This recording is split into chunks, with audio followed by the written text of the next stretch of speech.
안녕하십니까. 4차 산업혁명의 내일 진행을 맡은 아나운서 이경입니다. 4차 산업혁명이 세계적인 화두로 떠오르고 있습니다. 인간의 자리를 로봇이 대체할 것이라는 이야기부터 산업 전반에 있어서 정말 커다란 지각 변동이 일어날 것이라는 전망들이 나오고 있는데요. 지금이야말로 변화를 두려워하기보다 변화를 예측하고 또 변화를 선도하는 선제적인 움직임이 필요할 때라고 생각합니다. 인류 역사상 가장 큰 변혁을 일으킬 4차 산업혁명과 노동시장의 변화에 대해서 고용노동부 직업능력정책국의 권기섭 국장님 모시고 얘기 나눠보겠습니다. 어서 오세요. 네, 안녕하십니까. 네, 4차 산업혁명, 인류 역사상 빅뱅이다라고 표현하는 시각들도 있는데요. 아마 4차 산업혁명이 대한민국의 노동시장에 미치는 영향도 클 것 같습니다. 4차 산업혁명, 우리 노동시장에 어떤 의미를 갖고 있다고 보십니까? 예전에 이제 손발을 써서 하던 일들은 다 로봇이나 이런 걸로 대체될 가능성이 높고 그 이외에도 사고를 하는 능력이라든지 뭐 우리가 문제를 해결하는 능력까지도 이런 시스템이나 로봇들이 보유를 하게 되면서 인간의 상당 부분의 직업을 대체할 가능성이 높다고 지금 보여집니다. 그래서 이제 저희가 얘기하는 단순하게 단순 노무직이라든지 단순한 기술자들 그리고 루틴하게 벌어지는 일들은 다 이런 것들로 대체될 가능성이 굉장히 높아지고요. 이제 이렇게 되면서 말씀드린 대로 사람들이 하는 일이 정규 시간에 출근을 해서 8시간을 일하고 하는 일들이 아니라 어떻게 보면 문제 해결 능력을 필요로 하고 그 시스템을 컨트롤하고 하는 것들이 인간의 일로 될 가능성이 높기 때문에 그리고 또 이제 소위 인간만이 할 수 있는 이제 문화적 그 우리가 뭐 컨텐츠를 한다든지 창의적 능력을 발휘한다든지 이런 것들로에 대해서만 하기 때문에 사실은 고용 형태 자체가 이제 정규직이 아니라 비정규직이라든지 아니면 프리랜서라든지 이런 직업들로 이런 고용 형태도 다 변화할 가능성이 굉장히 높아졌고요. 지금 사실 저희가 노동시장의 가장 큰 화두는 이제 소득의 양극화, 노동시장의 양극화 문제인데 이런 기술이 그 인간을 대체함으로써 사실은 그 양극화도 기술 능력에 따라서 소득 양극화가 훨씬 더 커질 가능성이 높고 그것이 더 굳건하게 고착화될 가능성도 굉장히 높은 것이 현재 저희가 4차 산업혁명을 바라보는 저희가 노동시장의 우려와 어떤가 있는 상황입니다. 네. 고용 형태도 변화할 것이고 또 있던 직업이 사라지고 새로운 직업이 생겨나고 소득과 고용의 양극화까지 일어난다면 앞으로의 정책이 정말 중요할 것 같은데요. 4차 산업혁명에 대비해서 직업능력 개발 정책 방향 어떻게 잡고 계십니까? 그래서 사실은 이제 이런 시대에서 가장 중요한 사람들의 능력이 무엇이냐를 보면 결국은 기술의 변화가 워낙 지금 빠르게 움직이고 있기 때문에 사람들은 이 기술에 적응할 수 있는 적응력을 키우는 것이 일단 첫 번째이고요. 두 번째는 아시겠지만 이제 그 저출산 고령화 시대가 되면서 사람들은 이제 향후 100세까지도 일을 하면서 본인의 소득을 영위하고 그다음에 직업을 가지는 이런 능력이 필요하게 됩니다. 그래서 본인의 고용 가능성을 상당 기간 오랫동안 유지할 수 있도록 그렇게 사람들이 계속 노력을 해야 되는데 여기서 가장 필요한 능력은 뭐냐면 바로 이제 직업 능력이고 학습이 되겠습니다. 그래서 저희가 지금 정책을 하는 것은 결국은 4차 산업 시대를 살아가는 인간에게 가장 필요한 것은 그 적응력을 계속 유지하는 것이고 고용 가능성을 유지하는 것이기 때문에 이런 배움 또는 직업 능력을 학습할 수 있는 시간적 그다음에 공간적 제약을 없애주고 접근성을 굉장히 높여주는 것이 정부가 해야 할 일이다 이렇게 보고 있습니다. 그래서 우선 이제 사실은 그러니까 직업 훈련을 받을 수 없는 대상들에게 이런 기회를 계속적으로 부여하는 측면 하나, 그 다음에 이제 시간적, 공간적 제약이 다 있잖아요. 그러니까 지금 현재 저희가 교육훈련이라는 것이 강의실에 가서 몇 시간을 듣고 항상 그렇게 루틴하게 교육을 받는 시스템이었다면 이제는 언제 어디서나 어느 시간대나 다 교육을 받을 수 있는 그런 접근성을 확보해 주는 것이 저희 직업능력 정책의 큰 방향이라고 볼 수가 있겠습니다. 그래서 이제 대상 측면에서 보면 네. 이제 가장 소외됐던 부분들이 이제 비정규직이라든지 아니면 이제 지역 어디 시골이나 이런 데 계신 분들이 훈련을 받을 기회가 굉장히 없었기 때문에 이런 분들을 위해서 저희가 뭐 그 직업능력 개발 계좌제 같은 카드 시스템을 도입을 해서 다 발급을 해드리고 있고요. 최근에는 이분들이 그 훈련에 대한 접근성을 높이기 위해서 저희가 가지고 있는 이제 지역산업 맞춤형 훈련이라는 툴을 통해서 모든 훈련 기관들이 그 지역의 곳곳에서 훈련을 받을 수 있게 강좌를 열고 이제 수강 신청을 받도록 그렇게 열어놓은 상태고, 저희가 올해 중점적으로 추진을 하고 있는 것은 이제 모바일이나 아니면 뭐 인터넷이나 이런 것을 통해서 그 훈련을 받을 수 있도록 하는 그 훈련 플랫폼을 새롭게 구축하는 것 하고요.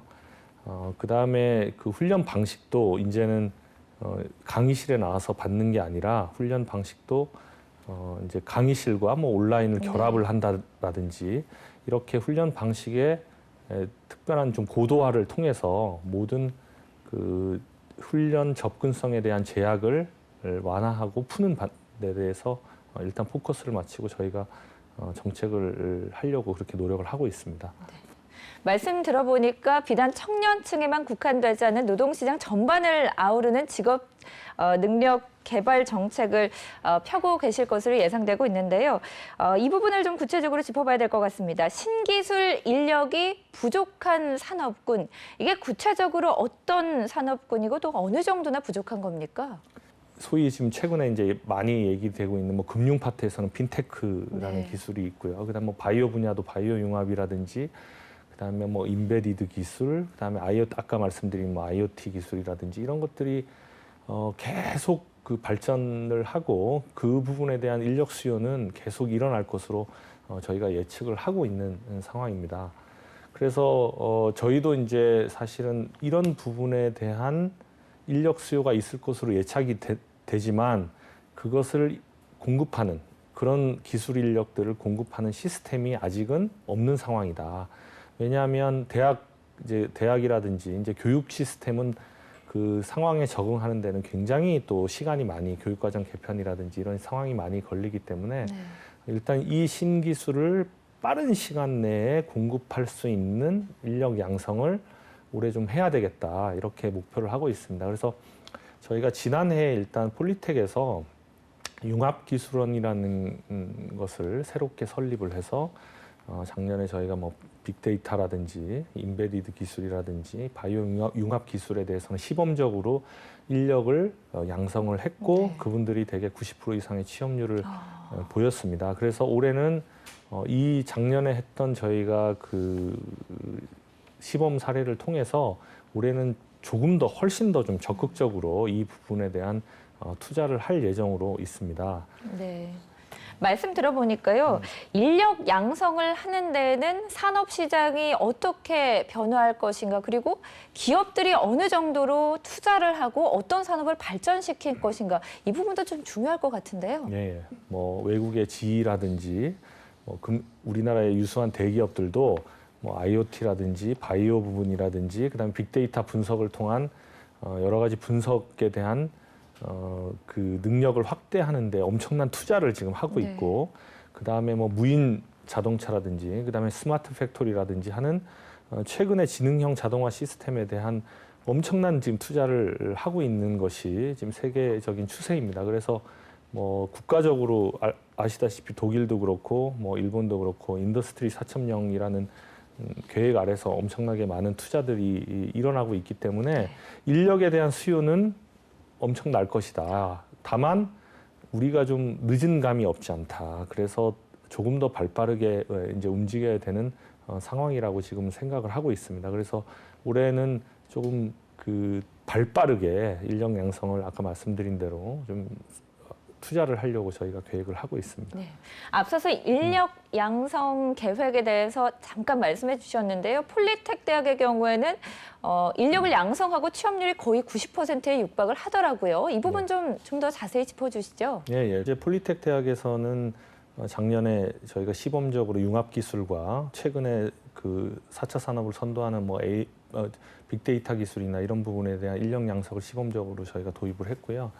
금년도에 이제 저희가 하려고 하는 것은 첫 번째로 저희가 국가기관 전략산업 직종이라는 그 훈련 과정을 운영을 하고 있습니다. 한 네. 6개월 정도 장기 과정으로 운영을 하고 있는데 이 부분에 핀테크라든지 아까 말씀드린 빅데이터라든지 여러 가지 그 새로운 직종을 14개 직종을 도입을 해서 올해부터는 그 신직종에 대한 훈련을 시작하려고 하고 있습니다. 그래서 네. 이분들에 대해서 여기에 참여하시는 분들에 대해서는 6개월 동안 저희가 훈련비를 전액 면제하고 그다음에 그 일정 부분 훈련 수당도 지급을 하고 있고요. 네. 그다음에 두 번째로는 저희가 한 100억 정도를 투자를 해서 네. 지금 아까 말씀드린 가장 이제 중요한 기술인 이제 빅데이터, AI 이 기술 쪽에 100억을 투자를 해서 인력 양성을 하려고 4차 산업 선도 인력 양성 사업을 올해 처음으로 시작을 합니다. 예, 그래서 지금 저희가 공모를 받고 있는데 네네. 여기에는 굉장히 국내에서 가장 우수한 훈련 기관들 또는 우수한 대학들, 우수한 R&D 센터들이 참여를 유도를 해서 네. 한 10개월 정도, 한 1,500시간 정도를 해서 속성으로 어쨌든 4차 산업에 대한 인력에 즉시 투입할 인력을 양성하려고 저희가 계획을 하고 있고 지금 1월 달에 사업 계획서를 받아서 심사 중에 있는 상황입니다. 그래서 이렇게 두 가지를 열심히 노력을 하고 있고 아까 말씀드린 대로 폴리텍에서는 여러 가지 4차 산업과 관련된 직종들의 한 5개 직종을 새롭게 더 만들어서 올 하반기부터 훈련을 실시할 예정이고 저희가 폴리텍이 34개 캠퍼스가 전국에 있는데 그 지역 캠퍼스에도 4차 산업과 관련된 좀 특수 직종들을 개설을 해서 올 하반기부터는 교육생을 받아서 훈련을 시키려고 그렇게 계획을 하고 있습니다. 네. 다양한 훈련들이 예정돼 있어서 직업 능력을 개발하는 데 정말 큰 도움이 될 것 같은데요. 훈련의 과정과 내용도 좀 변화가 돼야 될 것 같거든요. 어떻게 계획하고 계십니까? 먼저 저희가 가장 중요한 것은 4차 산업 시대에서는 한 가지 기술을 아는 것이 아니라 융합 기술이 필요하고 또 문제 해결 능력이 가장 중요한 인간의 능력으로 되어 있습니다. 그래서 첫 번째로 저희가 지금 훈련의 방식 중에서 제일 먼저 도입하려고 하는 것은 이제 프로젝트 베이스의 훈련 방식을 도입을 하려고 합니다. 그래서 예전에 그냥 강의식, 주입식 교육이 아니라 문제를 어떻게 해결하고 문제를 해결하는 과정들을 이제 팀을 통해서 해결할 수 있는 이제 프로젝트 베이스 훈련을 일단 훈련 과정에 의무적으로 도입하는 방안을 저희가 적극적으로 검토하고 있고 아까 말씀드린 4차 산업혁명 선도 인력 양성 훈련에는 프로젝트 베이스 훈련을 무조건 넣어서 훈련을 하려고 그렇게 생각을 하고 있고요. 그 다음에 이제 훈련 방식에 또 훈련 방식에 이제 VR 우리가 얘는 가상현실을 사용을 한다든지 하는 또 AR 증강현실을 사용한다든지 하는 그 훈련의 체험형 학습을 굉장히 강화하는 쪽으로 훈련의 그 컨텐츠를 강화하는 것도 저희가 계속 노력을 하고 있습니다. 그래서 올해도 이제 한국기술교육대에 이제 원격훈련센터에서 이것들을 AR이나 VR 관련된 훈련 과정들을 컨텐츠를 개발을 해서 이것도 확산시키려고 저희가 노력을 하고 있고요. 그 다음에 이제 중요한 것이 아까 말씀드린 듯이 훈련의 플랫폼도 이제 강의실을 직접 찾아가는 것이 아니라 아까처럼 모바일을 통해서도 할 수 있고 접근성이 높아지겠군요. 그렇죠. 인터넷에 요새 최근에 유행하고 있는 그러니까 무크라고 해서 대규모로 온라인 수업을 받을 수 있는 오픈 플랫폼을 조성하는 것도 저희가 계획을 하고 있습니다. 이런 부분에 대한 이제 다각적인 검토를 통해서 아까 훈련 방식도 좀 그 선진화하고 훈련에 대한 플랫폼도 이제 확대, 접근성도 높이는 두 가지 방향으로 같이 이제 노력을 할 예정입니다. 네. 그리고 근로자 계좌제도 도입할 예정이라고 하는데 이건 어떤 내용인가요? 그 계좌제는 네. 원래부터 운영을 하고 있었습니다. 특히 이제 비정규직이나 중소기업 근로자들에게 저희가 그 일정 금액의 그 계좌를 발급을 하면 그 계좌 한도 내에서 여러분들이 다 어느 훈련 기관에 가서 훈련을 받을 수 있는 것인데 네. 이것도 이제는 그 비정규직이나 뭐 중소기업 근로자뿐만 아니라 이제는 그 대기업 근로자들도 40세 이상의 근로자면 누구나 훈련을 참여할 수 있게 저희가 열어둘 생각입니다. 그래서 이제는 전 국민, 그러니까 전 근로자가 학습을 언제 어디서나 할 수 있는 그런 상황을 만들어주는 것이 중요하기 때문에 범위도 굉장히 확대를 하고 방식과 이제 플랫폼도 굉장히 오픈을 시켜서 그런 방식으로 저희가 좀 방향을 세우고 노력을 할 생각입니다. 네.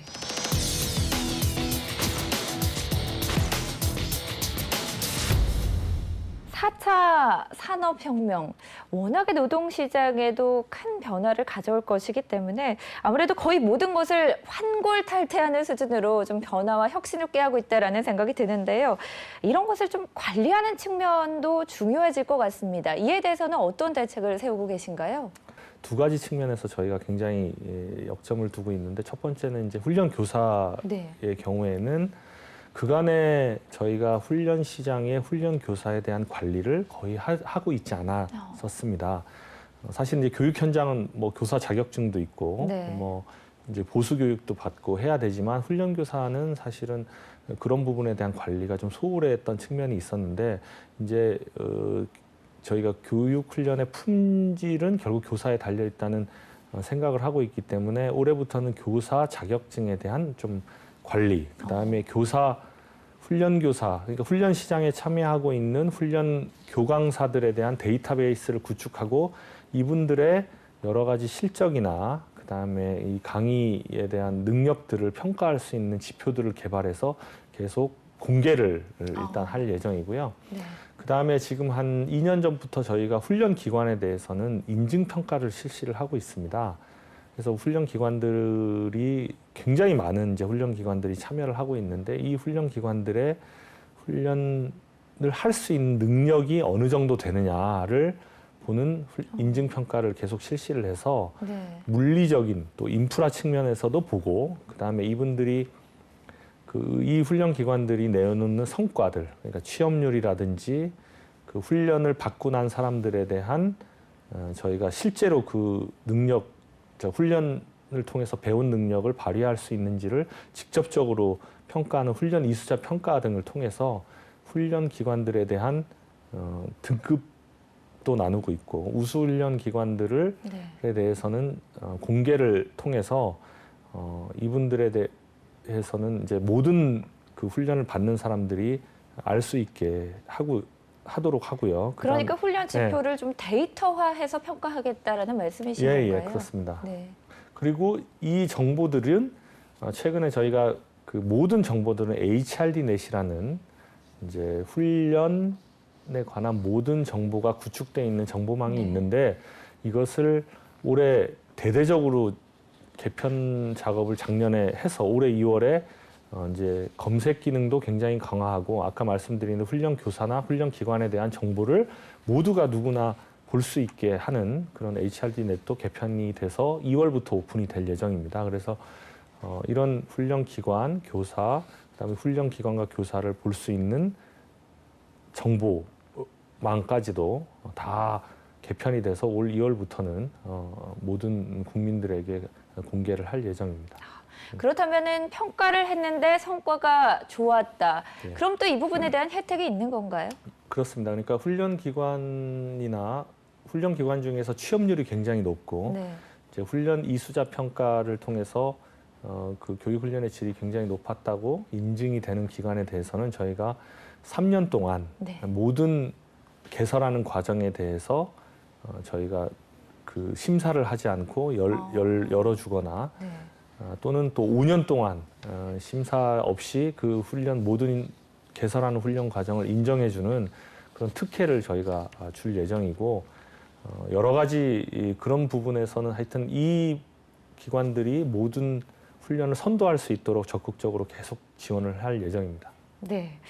그러니까 앞서서 잠깐 짚어주셨지만 많은 사람들이 이런 직업훈련의 기회를 갖게 되지만 아무래도 사각지대에 있는 분들 같은 경우에는 이런 정책 외에도 또 그들을 위한 특별한 정책이 필요할 것 같다는 생각이 들거든요. 이분들의 훈련 제약을 푸는 데 가장 중요한 것은 시간적, 공간적 제약을 없애주는 것이다.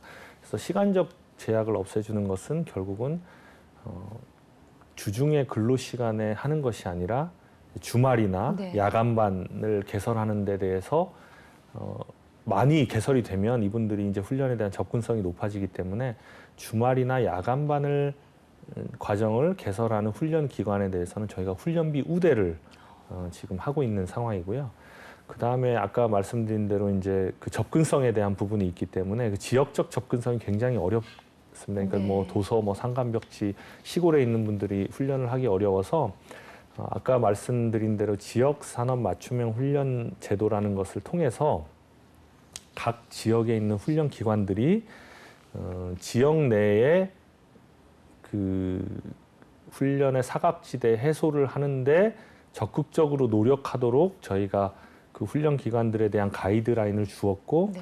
그리고 그런 과정들을 훈련을 공급할 때는 저희가 아까 말씀드린 훈련비 우대라든지 과정 심사에서 굉장히 우대를 줘서 적극적으로 그 사각지대를 해소하도록 했고 그 예산을 저희가 한 500억 정도 편성을 해서 별도로 편성을 해서 계속 지원을 해 나가고 있는 상황입니다. 네. 직업 훈련을 통해서 직업 능력을 직무 능력을 향상시키게 되는 건데 아무래도 4차 산업혁명에서는 그 직무 능력에 대한 기준도 좀 변화가 있을 것이라고 생각이 됩니다. 그런 점에서 국가 직무 능력 표준인 NCS의 중요성도 더 커질 것 같은데요. 이 NCS에 대해서는 어떤 변화를 예측하고 또 대응을 하고 계십니까? 그러니까 저희가 지난해 이제 847개의 직무 능력 표준을 국가가 고시 발표를 했습니다.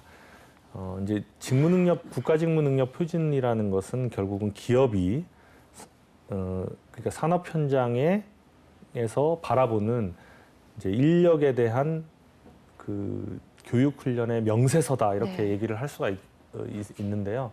그러면은 그 지금까지는 847개에 대한 이제 교육 훈련 명세서만 만들어져 있었는데 새롭게 지금 여러 가지 네. 기술들이 발전을 하고 있기 때문에 저희가 이제 그런 또 새로운 그 교육 훈련의 명세서, 산업 현장에서 필요한 명세서를 만들어줄 필요가 있어서 작년에 저희가 이제 뭐 드론이라든지 이제 이런 새롭게 떠오르는 부분들, 무인기라든지 이런 부분에 대한 50여 개의 새로운 NCS를 저희가 개발해서 현재 검증 중이고 올 2월에 발표를 할 예정이고요. 네.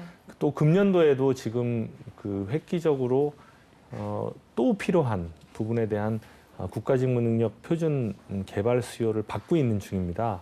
그래서 매년 한 50여 개씩은 계속적으로 이 신기술에 대한 직무능력 표준을 발표를 하고 이것을 훈련과 이제 교육에 계속적으로 적용하는 작업을 같이 해 나감으로써 4차 산업혁명에 계속 저희가 팔로우업을 해 나갈 생각을 가지고 있습니다. 네.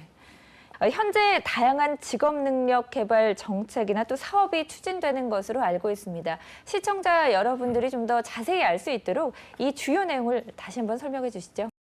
현재 금년도 이제 상반기 저희가 훈련 과정에 대한 심사를 진행 중에 있는데 이제 아까 말씀드린 대로 국가기관 전략산업 직종에 뭐 핀테크, 빅데이터, 뭐 AI, 뭐 이런 IoT, 사물인터넷 관련된 여러 가지 직종들이 개설이 돼 있기 때문에 이제 2월부터 그 과정 신청을 받으니까 한번 문을 두드려 2월부터. 받으시면 좋겠고 특히 그 원래 자기 본인이 이제 컴퓨터나 소프트웨어나 뭐 프로그래밍이나 이런 데 대한 기본 지식을 어느 정도 갖추시고 새로운 일에 또 도전을 해보고 싶으신 분들은 아까 4차 산업 선도 인력 양성 사업이 이제 2월부터 또 그 훈련생들을 모집을 합니다. 거기는 굉장히 고급의 전문적 훈련을 실시를 하고 있기 때문에 한번 좀 도전을 해보고 싶으신 분들은